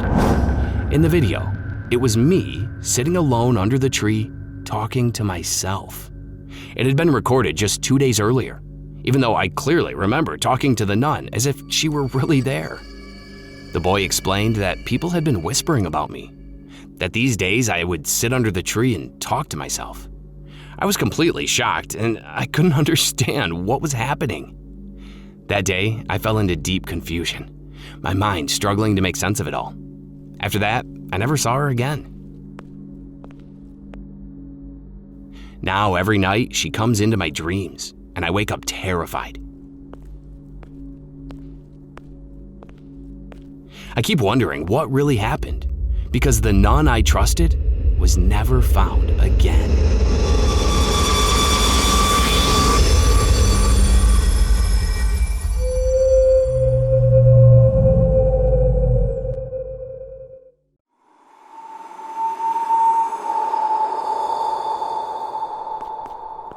The summer heat had become unbearable. So I finally convinced my husband that we needed a proper family vacation. Our son Jack and daughter Nina had been counting down the days on the calendar like prisoners waiting for freedom. We booked tickets to Colorado to spend a week near the mountains. I still remember how relieved I felt after sitting down on the airplane with my whole family for the first time. Nina immediately grabbed the window seat while Jack plugged in his headphones as if the world around him didn't exist. Ladies and gentlemen, please fasten your seatbelts and keep your seats upright. And do not forget to subscribe to Horror Town. We'll be taking off shortly.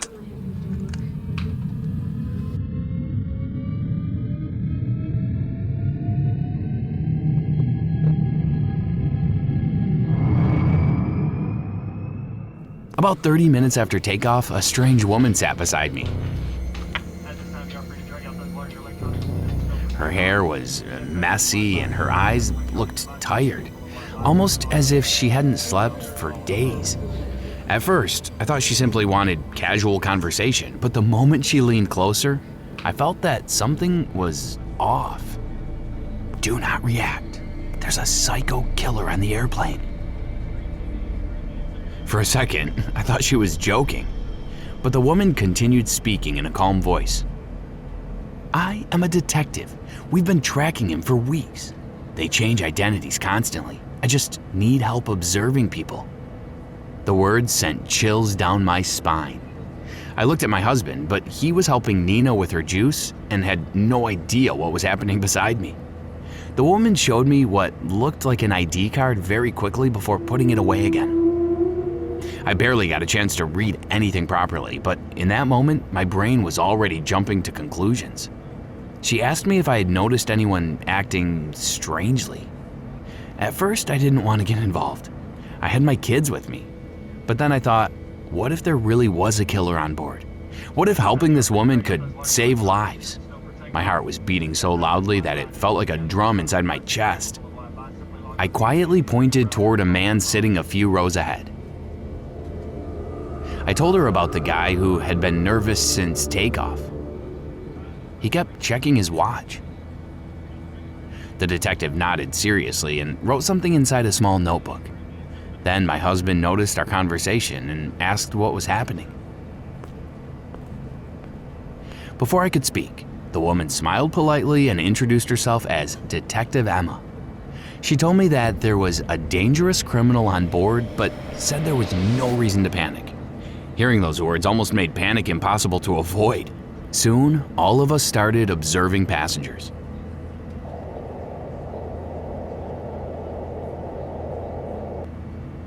Jack pointed toward a woman sitting near the emergency exit. She kept nervously opening and closing her purse every few seconds, as if she were searching for something important but could never find it. Nina quietly leaned closer to me and whispered that the tall man standing near the bathroom looked mean because he had a cold expression and kept glaring at people as they walked past. Even my husband started paying attention after that. He mentioned a passenger who had been constantly looking around the cabin instead of relaxing like everyone else. Looking back now, it feels ridiculous. We spent almost 2 hours helping a complete stranger judge innocent people based on random behavior. But at that moment, fear had clouded our thinking. Every passenger suddenly looked suspicious. Every movement seemed dangerous. The detective kept thanking us. When the plane finally landed, I felt relief wash over me like cold water on a hot day. The detective shook my hand before leaving. You helped me more than you realize.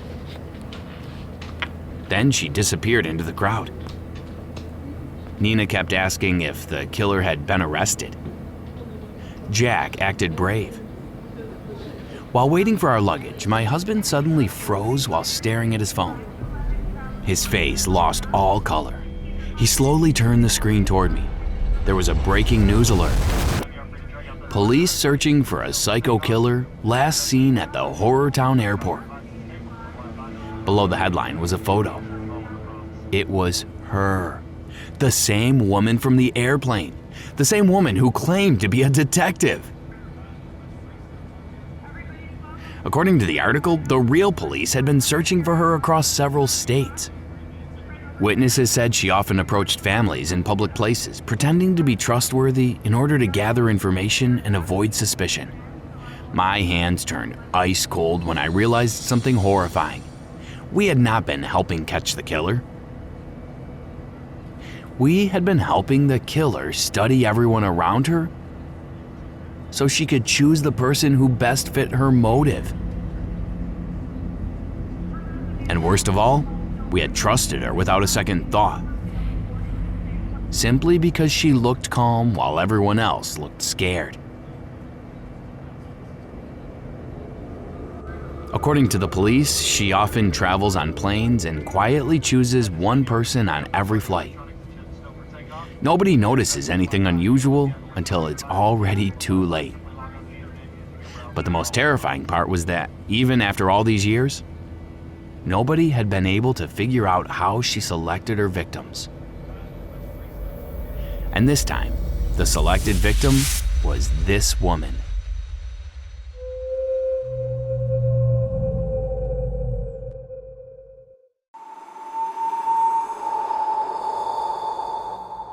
We had just finished our exams and felt completely exhausted from college life. All three of us wanted a break from assignments, crowded classrooms, and the same boring routine every single day. Ryan found a small mountain town called Ashbrook while searching online for quiet places to visit during summer vacation. The town looked peaceful, beautiful, and completely different from the noisy tourist places we were used to seeing. So we decided to spend an entire week there. The drive took almost 8 hours. As we moved farther away from the city, the roads became emptier, and the air started feeling colder. By the time we finally reached Ashbrook, the silence felt strange enough to send chills down my spine. The town looked almost abandoned. No children were playing outside, no shops were open, no people were walking through the streets. A few puppets stood near the sidewalks and outside buildings, staring blankly into the distance. I assumed it was part of some local tradition or festival. We found a small guest house near the center of town. Honestly, I felt relieved when I finally saw another human being. The receptionist greeted us warmly, smiled politely, and handed us the keys to our room.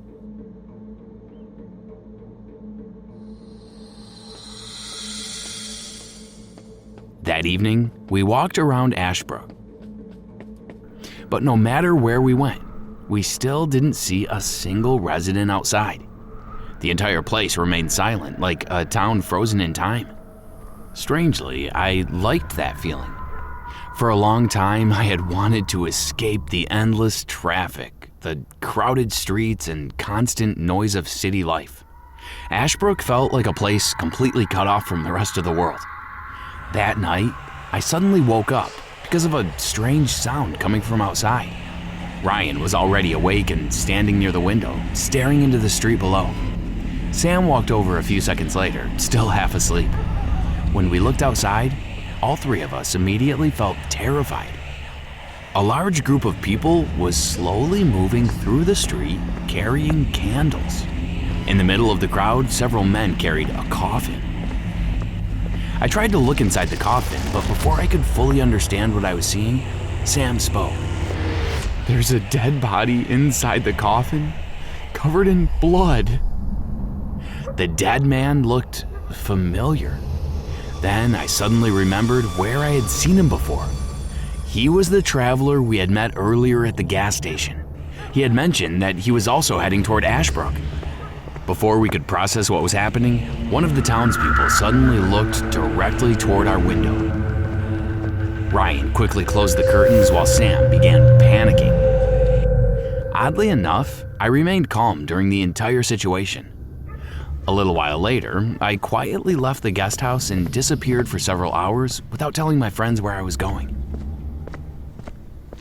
When I finally returned, Ryan and Sam were furious. They shouted at me for leaving them alone during such a terrifying situation. I honestly expected them to ask whether I was safe, but instead, they only complained about being abandoned. Still, I stayed calm and told them there was no reason to panic yet. I explained that we would remain inside the room for the night and leave Ashbrook early in the morning before anyone noticed.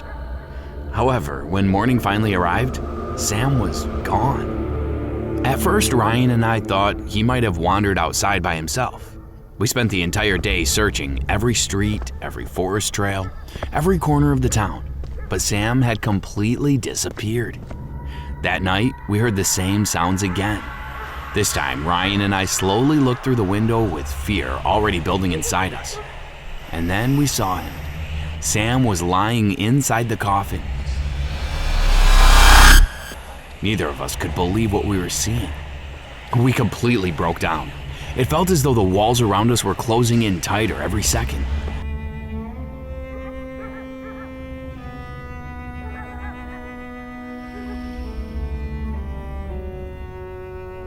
The following morning, we walked silently through the streets of Ashbrook, trying to understand what was happening.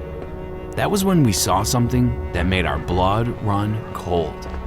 A new puppet stood outside a bakery near the town square. The puppet looked exactly like Sam. It wore the same clothes he had been wearing the previous night. Even the small scar near his chin matched perfectly. That was the moment we realized the people of this town kill tourists and turn them into puppets. We rushed back to the guest house and searched every corner of the building for answers. Inside the basement, I discovered personal documents and newspaper clippings hidden inside locked wooden boxes. And finally, we discovered the truth behind Ashbrook. Years ago, Ashbrook was a normal mountain town. But everything changed after the local factory shut down. People lost their jobs, families moved away, and the town slowly began dying. The remaining residents became desperate for money. The town leader came up with a horrifying idea. He thought, why not secretly kill people and sell their dead bodies? The bodies were being sold on the black market for illegal scientific experiments, and it was making them a huge amount of money. They specifically targeted tourists because no one in the town personally knew them. And by the time anyone started looking for them, it would already be too late. The puppets placed around town were not real bodies. They were made from wax, wood, cloth, and plastic. Because the town had become obsessed with killing and murder, they no longer wanted to simply hand over the bodies. Instead, they kept the puppets to remember their achievements. The nighttime funerals were also fake ceremonies designed to move bodies secretly through town without attracting suspicion. Coffins were later loaded into hidden trucks that traveled through forest roads before dawn. The most horrifying part was that the people of the town didn't even see themselves as killers. This had been happening for generations, and in their eyes, the lives of tourists simply didn't matter anymore. Ryan became desperate to escape after learning the truth. But before he could run away, I killed him. Because I belong to this town.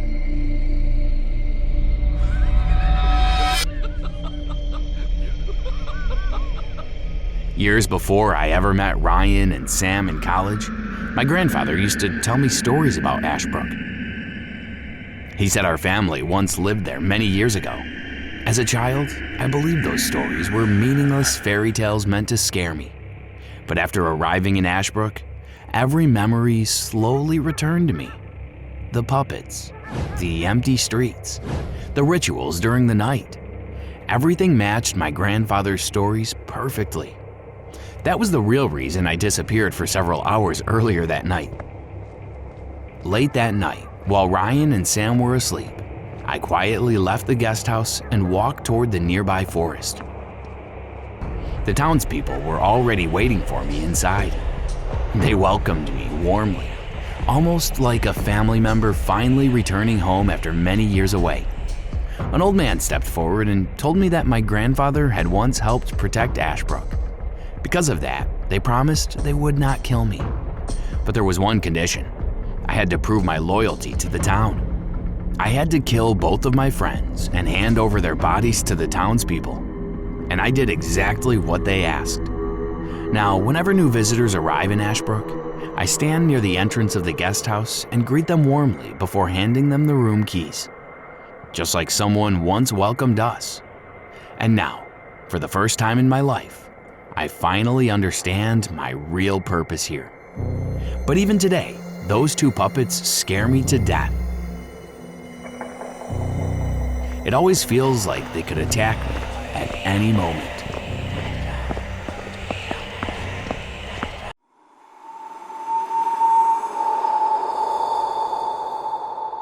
I really did see my father after he died.